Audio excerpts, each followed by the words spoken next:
Boa noite, Renan Santos, pré-candidato à presidência da República pelo Missão. E aí, alguns dos seus correligionários estão chamando o Valdemar da Costa Neto de camisa 10. Eles têm razão nisso? Olha, eu diria mais que camisa 10. Eu diria que é aquele meio armador clássico, estilo Johan Cruyff, que era o camisa 14 da Holanda. O Valdemar é meu camisa 14. Por que será 14, né? Pois é, porque é meio armador. Igual o Xavi Alonso na seleção da Espanha era 14 também. Igual o Modric agora no Milan, camisa 14. O homem quer, porque quer me ajudar, cometendo esses sincericídios, né? Porque tá muito nítido que o Flávio não contou pra ninguém da relação dele com o Vorcaro, porque isto era uma relação pretérita. Provavelmente os favores que o Flávio fez, que estão sendo devolvidos na forma de dinheiro pelo Vorcaro, aconteceram durante o governo do pai dele.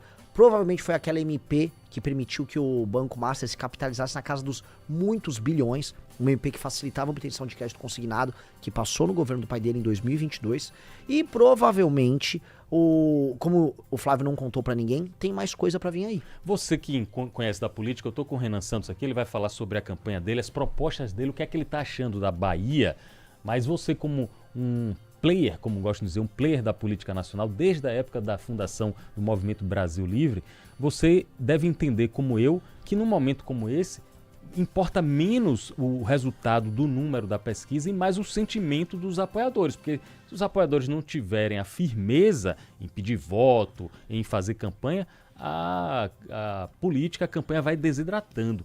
Você acha que em algum momento Flávio Bolsonaro pode desistir dessa disputa? Olha, eu gosto de puxar exemplos da história, até ajuda a gente a deixar mais ilustrada a nossa entrevista. O exército dos persas, durante as guerras que eles tiveram com o exército do Alexandre o Grande, sempre foi maior que o do Alexandre. O Alexandre venceu uma batalha que era a Batalha de Gaugamela. E aquela batalha, ela foi humilhante para o grande rei da Pérsia, ali, o Dário III. O que aconteceu? Se o Dário quisesse reunir mais exército, ele reunia, ele tinha um império gigantesco. Mas a moral estava lá embaixo. Ele perdeu a moral. Portanto, ele perdeu o trono antes mesmo do Alexandre, né, Alexandre o Grande, tomar a capital. O que eu quero dizer com isso? O Flávio Bolsonaro, por mais que ele ainda tenha intenções de voto, ele perdeu a moral completamente. Ninguém sai às ruas para defender o Flávio. As tias do Zap, as senhoras que defendiam o Flávio Bolsonaro nos grupos, não estão mais animadas. Já não estavam antes. Agora, então, é muito difícil. Porque elas estão fazendo uma campanha para alguém que é indefensável. Alguém que ficou rico junto com seus irmãos, vendendo para as pessoas o sonho de um Brasil honesto, falando em Deus, pátria e família. É uma situação periclitante. E a tendência do Flávio é de derretimento. A gente tá com o Renan Santos aqui e eu quero saber dele. Você tem, eu já fiz esse comentário, tá aí na internet disponível. Você tem uma subida constante, uma subida regular nas pesquisas, nas principais pesquisas. Tem instituto que aponta você com quase 7%, 6,9%. Já o Datafolha, mais conservador, apontou você com 3%. A que você acha que se deve esse crescimento? É a campanha na internet, onde você é muito bem avaliado entre os jovens, entre a população que consome conteúdo na internet? Quem me conhece, torce por mim e me apoia. Isso está bem claro. Eu sou bem mais conhecido dos mais jovens, e entre os mais jovens, de acordo com a pesquisa Atlas, eu estou em primeiro. Então, esse desenho está bem claro. Onde eu sou mais conhecido, as pessoas me preferem ao Lula e ao Flávio. Ultrapassei o Lula agora nessa última pesquisa. Onde eu sou mais ou menos conhecido, eu já tenho mais de 10%, que é do público de 25 a 35 anos. Então, qual é a tendência agora ao longo dos próximos 2 meses? É aumentar meu conhecimento, fazendo essa turnê por rádios, por televisões, aumentando meu conhecimento, mais pessoas vão abraçar as nossas ideias, ao mesmo tempo que o senhor Flávio Bolsonaro vai derretendo. Mas eu não vou parar no Flávio. Meu objetivo é ganhar do Lula no segundo turno. Eu não quero só capturar votos do Flávio. Então, quando eu tô aqui na Bahia, eu tô tirando votos do senhor Lula. Eu tô indo pra juventude baiana, juventude soteropolitana, tô mostrando, você não vai ser mais assaltado. Eu explico pras pessoas os problemas e eu tiro o voto do Lula também. Então, eu causo problema pras duas campanhas. Tanto pra do Lula quanto pra do Flávio. Renan Santos, tem muito ouvinte já participando, eu vou colocar a prioridade para os ouvintes. Estamos também ao vivo no youtube.com, Linha de Frente BA, muitas pessoas, muita gente querendo mandar pergunta. Pode participar, 71997041001. Primeiro, Gilson Benício. Boa noite, Gilson Benício. Tem pergunta para Renan Santos? Boa noite. Quero fazer uma pergunta ao pré-candidato Renan Santos, né, que os números mostram que está crescendo bastante no Brasil, questão de popularidade. Se tratando daqui da Bahia, você tem algum pré-candidato preferido para governador, definido ou não? Não. Não tenho, gostaria de lançar um pelo meu partido. Todos os estados que eu rodei, eu terminei lançando um pré-candidato ao governo. Será que vai sair um aqui nessa entrevista? Você Olha, anuncie, rapaz, me dê essa exclusiva. Pois é, eu vou ter uma reunião com o nosso time agora, hoje à noite, inclusive, pra gente começar a definir essa estratégia total pro estado da Bahia. Porque conhecendo os dramas daqui, eu tô vendo que ninguém tá respondendo de maneira efetiva os problemas. Foi aqui na Bahia que começou o escândalo do Banco Master. Eu queria entender por que não estão falando disso. Não tem ninguém falando que o maior escândalo de corrupção do Brasil, da nossa história, começou aqui na Bahia? E que isso tem implicações gigantes para derrubar o PT aqui da Bahia? O PT da Bahia tem que ser tirado aqui. Agora, não vão falar nada os candidatos? Eu não tô entendendo por que nenhum candidato tá falando disso. Eu gostaria de ter um candidato colocado no jogo justamente para começar a tratar desse problema. O Cred Sexta começou na Bahia, o maior roubo de funcionário público começou na Bahia, que é esse escândalo do Cred Sexta, e a gente precisa endereçar isso. Você me disse, Pablo, eu já trabalhei aqui em Salvador, morou em Estela Maris em 2008. Voltando agora, 2026, 18 anos depois, qual a impressão que você está tendo da capital? Um local triste. Por que triste, Renan? Triste porque assim, as pessoas aqui na Bahia, uma vez eu fiz um comentário numa entrevista, muito tempo atrás também, falo o seguinte, o baiano foi condenado a ser feliz. E por que condenado a ser feliz? Criam-se uma propaganda na Bahia como um lugar que você está permanentemente sorrindo, dançando numa eterna festa. Né? O carnaval começa no Réveillon e termina em março. E aí vendem essa ilusão, enquanto os problemas básicos não são resolvidos. Habitação não tem. Salvador basicamente é uma gigantesca favela, sendo bem honesto. Você não tem segurança, você não tem emprego e as pessoas estão indo embora. Que cidade é tão feliz em que as pessoas estão indo embora para morar em outros lugares? Se a cidade fosse tão feliz, as pessoas vinham para cá e não iam embora. E eu tô sentindo essa depressão onde eu fui, onde eu rodei a cidade. É aquela coisa em que você ri tanto de desespero. Então você é obrigado, tô aqui com o Olodum, mas não sei o que, mas tudo bem. Mas quando você volta pro bairro, o bairro é tomado pelo crime. Você vai tentar arrumar um emprego, não consegue, as pessoas estão pobres. Muita gente dependendo de assistência do governo. Então, é um lugar que tá deprimido, é um lugar que não evoluiu. E é muito triste isso que tá acontecendo. Isso tá em Salvador, eu vou rodar pela Bahia, eu vou ver se é um estado da Bahia também, se a Bahia como um todo tá deprimida, mas o clima é um clima de um lugar que decaiu. Estamos com o Renan Santos aqui. Luane Ribeiro, eu gostaria de ouvir com sua voz, já que ele mandou por texto, a pergunta de Emerson Brito. Mandou por texto aqui agora Luane Ribeiro. Ele faz a seguinte pergunta. Pergunta para Renan Santos se você não fosse candidato e o Pablo Marçal fosse, você o apoiaria? Jamais. Por que não? Não é um bom político, não, o Pablo Marçal? Eu só gosto de um Pablo. Ele tá aqui comigo. Aê, obrigado. Aqui, Aí, o único Pablo que presta. Obrigado, Isso Pablo aqui Reis. não Não vai é candidato não, eu não sou candidato mas não. não me venderia um curso vagabundo. Não diria que pilota melhor que o Ayrton Senna, que dá porrada em tubarão. Não dou cadeirada em ninguém. Pelo amor de Deus, assim, política é muito sério. A gente mexer com os sonhos das pessoas pra depois vender um curso pra elas e botar dinheiro no bolso, eu acho que isso não presta. E eu acho que isso faz parte de uma tendência que a gente vê dos políticos de direita, tá? No mundo todo, de ser malandro com o próprio eleitor. Você sabe que nos Estados Unidos, o Trump venceu a eleição presidencial. Eu falei, poxa, tá apontando pra um caminho interessante, Trump. Não deu um mês após a posse dele, ele foi vender uma criptomoeda que não funcionava. Ele fez um pump and dump, que fez as pessoas acreditarem que era uma moeda, era uma oportunidade legal, e ele mesmo vendeu depois e quebrou todo mundo. E ele fez isso pros próprios eleitores. O Pablo Marçal pegou os cadastros das pessoas que apoiam na campanha e depois saiu vendendo curso pra essas pessoas. Eu acho isso um negócio horroroso, cara. Horroroso. Depõe contra ele, contra os políticos chamados outsiders, né? Os políticos que aparecem de forma repentina. Mais mensagem, Iago. Boa noite, Iago. Qual a sua pergunta para Renan Santos? Boa noite, Pablo. Boa noite, Luane. Eu estou aqui acompanhando a reportagem, a entrevista com o nosso candidato a presidente, Renan Santos. Eu queria saber dele, Pablo, qual é o plano, qual a estratégia que ele tem para tentar combater esse grande imposto que nós brasileiros pagamos. Se ele tem algum plano contingente, uma unificação, uma redução, qual é a linha de pensamento que ele segue sobre isso? Renan Santos. A linha mais simples que você possa imaginar. Para eu poder cobrar menos imposto, eu tenho que gastar menos. Então eu tenho que fazer o governo gastar menos com besteira, e aí eu posso diminuir as alíquotas.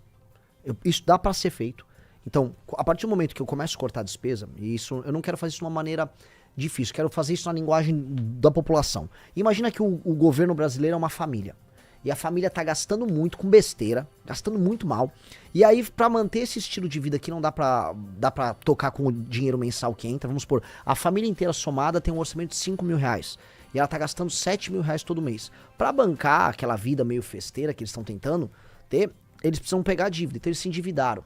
Só que eles endividaram com um banco, depois com outro, tá pegando dinheiro com a agiota, ninguém mais acredita que eles vão pagar e estão cobrando juros muito altos. E agora, eles estão pagando mais juros, se bobear, tá, pros agiotas e pro banco que eles pegaram o dinheiro, do que o dinheiro mesmo que eles gastam, vamos dizer, com as despesas normais. Esse é o estado do Brasil. O Brasil, ele tá com fama de caloteiro, portanto ele tem que pagar juros muito altos para ele conseguir fazer a rolagem da dívida. E para ele levantar essa grana para fazer tudo isso, ele tem que cobrar muitos impostos, que é o que o Haddad está fazendo há 4 anos. Para mexer nisso, eu tenho que começar a diminuir as despesas, vou cortando as despesas, aumento o crescimento econômico e aí eu reduzo os impostos. Essas coisas precisam ser feitas juntas, que aí eu consigo diminuir a alíquota que vai aumentar o consumo dos brasileiros, vai fazer as pessoas, né, gastarem melhor o dinheiro delas, vai fazer as pessoas sentirem que estão consumindo mais e ao mesmo tempo o Estado gastar menos. Essas coisas precisam fazer juntas. Agora, quando você fala Estado gasta menos, acende logo um botãozinho amarelo de alerta. Olha, Renan Santos está querendo acabar, cortar o Bolsa Família, diminuir o Bolsa Família. É isso também que está no seu plano? Não, eu não vou acabar com o Bolsa Família porque algumas pessoas precisam do Bolsa Família. Agora, eu não quero viver num país em que as pessoas entendem que o Bolsa Família é necessário para elas existirem. Aqui na Bahia, por exemplo, é um contingente talvez o maior do Brasil. A Bahia é o estado que mais tem gente no Bolsa Família. Isso é assustador. Aqui no Nordeste, mais de 40% dos domicílios estão no Bolsa Família.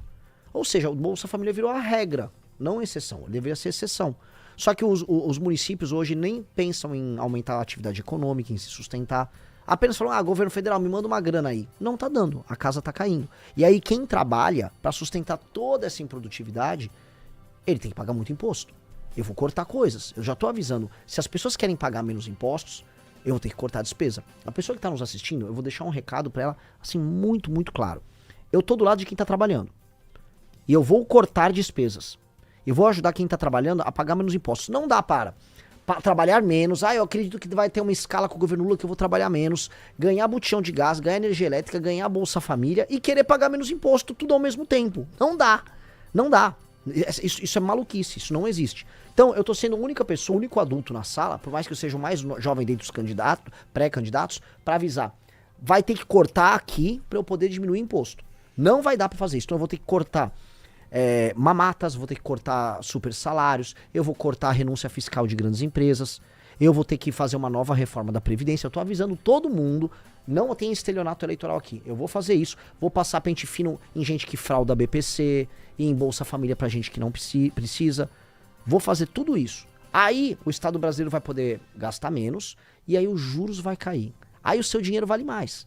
É melhor, né? E gostando ou não das medidas propostas por Renan Santos, ele está sendo claro e transparente para avisar aqui. Não é? É mais fácil falar, eu tô falando da real, eu tô falando só coisa impopular. Eu não vim me promover. Diferente dos políticos em época de campanha que só gostam de popularidade. Tem Rafael Santos aqui mandando uma mensagem com 3 perguntas em 1. Eu vou resumir, viu, Rafael? São perguntas importantes mesmo que você está fazendo. Eu vou resumir para dar tempo de Renan responder todas. Pergunta 1. Você já disse que não conseguiu recuperar as empresas quebradas que assinou. Por que os brasileiros deveriam acreditar que conseguirá recuperar o Brasil? Quer responder as 3 ou... Posso responder bem rápido. Eu só participei da recuperação, de uma. E ela não quebrou. Eu participei da execução dela normal. Eu peguei uma empresa fechada e botei para andar. Depois eu saí dela e fui tocar minha vida.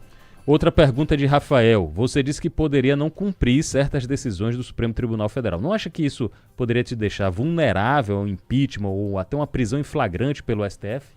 Não. Não, porque se eles estiverem cometendo decisões ilegais, eu estou basicamente dentro da lei brasileira. Decisão ilegal não se cumpre. Se uma decisão ela não está cumprindo os ritos que precisam ser cumpridos, não é porque é o STF que eu tenho que cumprir. Eu vou dar um precedente. O Renan Calheiros, em 2016, ele recebeu uma ordem lá do Marco Aurélio, uma decisão monocrática, mandando ele se afastar do Senado. Sabe o que ele fez? Ele falou, não vou cumprir.